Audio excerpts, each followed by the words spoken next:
Prabowo Subianto telah 2 kali gagal menjadi Presiden Republik Indonesia.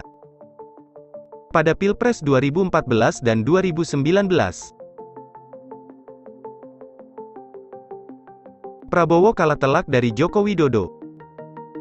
Dan pada Pilpres 2024 mendatang, Prabowo kembali mencalonkan diri menjadi Capres.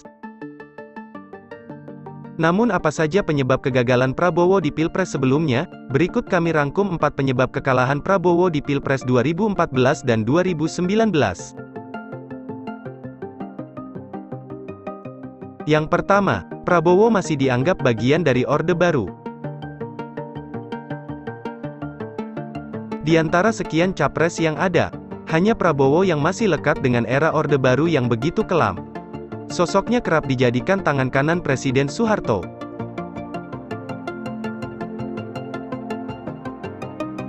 Sehingga tidak heran jika Prabowo sering dituduh sebagai bagian dari operasi penculikan mahasiswa-mahasiswa di era Orde Baru.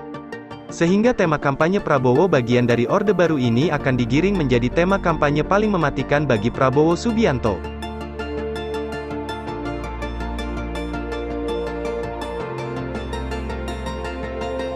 Yang kedua, cawapresnya tidak merepresentasikan tokoh Islam. Pada Pilpres 2014 Prabowo menunjuk Hatta Rajasa sebagai cawapresnya. Hatta Rajasa sendiri berasal dari tokoh birokrat dan pengusaha. Begitu juga di Pilpres 2019. Prabowo menunjuk Sandiaga Salahuddin Uno sebagai cawapres.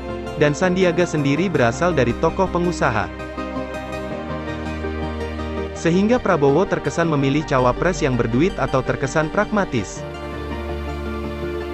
Jika di Pilpres 2024 mendatang Prabowo memilih tokoh yang merepresentasikan tokoh Islam atau ulama, maka Prabowo diprediksi akan meraih suara dominan. Minimal cawapres Prabowo ke depan mampu membantu menetralisir isu buruk terhadap Prabowo di era Orde Baru. Dan salah satu solusinya adalah menggaet tokoh Islam yang punya elektabilitas di atas rata-rata. Yang ketiga, dianggap donatur Islam radikal. Jika kita melihat Pilpres 2014 dan 2019, maka kita akan banyak menemukan tokoh-tokoh agama dengan mudah mencela Jokowi di podium dan mimbar-mimbar. Entah itu di arena pengajian maupun di dalam masjid. Seakan-akan tema menjelekkan Jokowi jauh lebih penting dari tema-tema agama.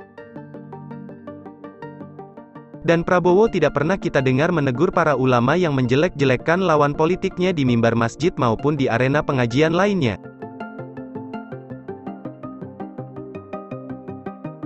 Yang keempat, kampanye isu pelanggaran HAM yang begitu masif.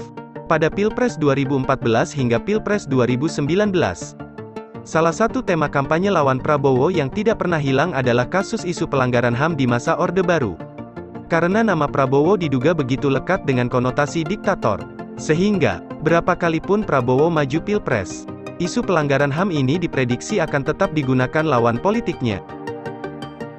Maka tim sukses Prabowo ke depan mesti mencari cara untuk meredam kampanye isu pelanggaran HAM yang nantinya akan didengungkan lawan politik Prabowo di Pilpres 2024 mendatang.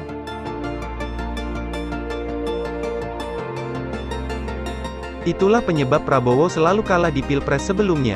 Jika ada analisis lainnya terkait penyebab kekalahan beliau, silahkan tulis di kolom komentar. Untuk kami beri ulasan di pembahasan selanjutnya.